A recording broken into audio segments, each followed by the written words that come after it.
as you've gone through your own process, Shawn, you've actually been able to go out into the public with what you're learning as you go along. It's a bit in the way of the student becomes the teacher, but the whole process is kind of a simultaneous one. That you're continuing to learn and to grow as you go on over the years, but at the same time you do find that you're able to get out into the public, and you do many performances, don't you, of your music, and you give presentations, you do the healing, so you're finding that the whole process is one of being able to include many people within in a sense, your own process as it goes along. Absolutely, and that's it. I'm glad that you brought this up, because it's what I do is I share my experience of what I've been through, and I don't tell anybody. It's not really teaching. I'm just sharing my experience. This is what I had to go through to heal, and hopefully this will help you in some level. You can take it on or not, But I remember years ago having a mentor. I've done a lot of work with men and the healing of men. And this was my mentor. His name's Tom Daly out in Colorado. And Tom was just a fantastic teacher for me, because he showed me his process. And he believed that as leaders, that by walking our talk and showing and inviting people into our process was the best way to teach. So what I do in these performances with these songs that I do, a lot of these songs are about my own personal transformational process. And so they address those issues inside me that were just really challenging. And so what I do is I share the stories of these songs and my own personal experience, and what it does is invite the listener into my experience to see if it matches theirs. And if in any way it does, then we have something to share. So it's cool, because in the performances what I like to do is actually dialogue with the audience. Like, all right, I just sang this song. Like, there's this one song called Into the Dream, and it's that I do, and it's all about forgiveness and the process of forgiveness. So I tell my story about having to make peace with my parents. They did the best they could, but you know what? I was still a really angry person and holding a lot of resentments and judgments about some of the ways that I was raised. And I had to go back and make peace with all that. And this song, Into the Dream, is a song about finding that place of forgiveness and honoring the shadow emotions of it, but also being able to come to the place of choice of where it's like, you know what, I need to let this go for me, because I don't want to hold on to this. They did the best that they knew how at the time, but now I can forgive and let go and allow something greater to come forward from that.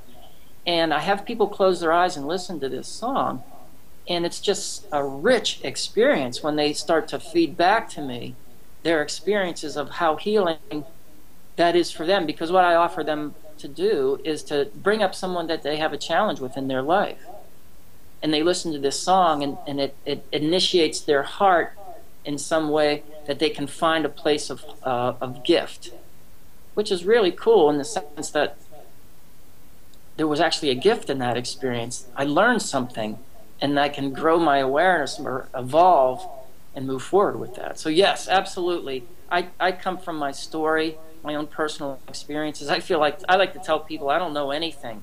I've had a lot of experiences that I can share with you, but I don't know anything.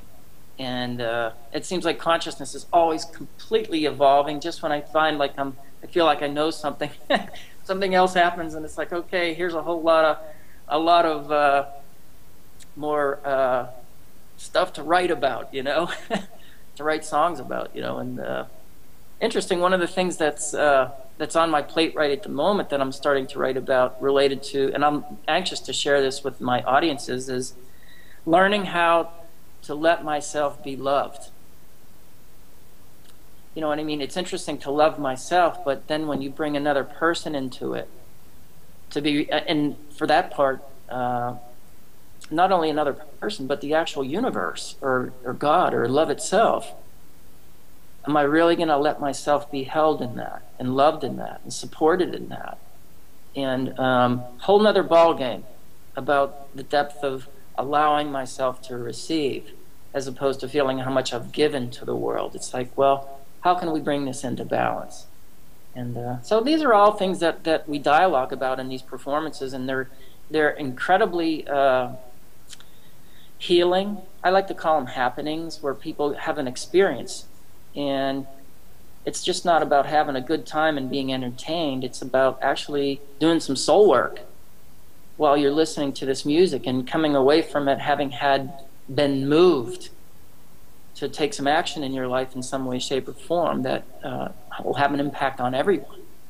So yes, I get out there and work with lots of audiences, and I love to, one of the things I love to do in some of my performances is to do workshops afterwards, where people who are drawn to the arts, painting or poetry or songwriting, can have an experience of actually being held while they explore that within themselves, and understand that, I don't have to be a master musician or a master artist in order to use the arts in a way to hear and listen to my soul and bring my experience forward so I can learn from it. And I think that's something that we've forgot. The arts can do that, because when you go outside the lines, there's a whole array of experience there that can really bring us into the right brain, that allows us to heal. And that's another thing that I'm a real component of. It's like, yeah, I'm out there giving words to how important the arts really are. And I want to come back to something that was interesting when I was talking earlier about the importance of what you're putting in and what I'm putting in to our messages of artfulness. It's like, just this interview alone is in the film that you're creating is about inspiring people, and you're really conscious about really putting love out into the world through a film. And I think it's time for people to wake up and understand that it's a responsibility that we take to put messages of healing and transformation out into the world, especially when we're being bombarded by the media all the time about fear. And I would invite all the artisans in the world right now to begin to just ask yourself the question, is this what I'm putting out into the world really loving? And if it's not, begin to ask yourself how you could perhaps shift it so that at least we can show the transformation of it, where it's come from, into what it's going to be. And again, which is another very valuable tool of the arts. Show the transformational process. I'm careful not to judge, what's out there, but I'm just inviting it to be in balance. I can see laughter, or I can see tears. I see a choice, love or fear. What do you choose? I can see peace, or I can see war. I can see sunshine,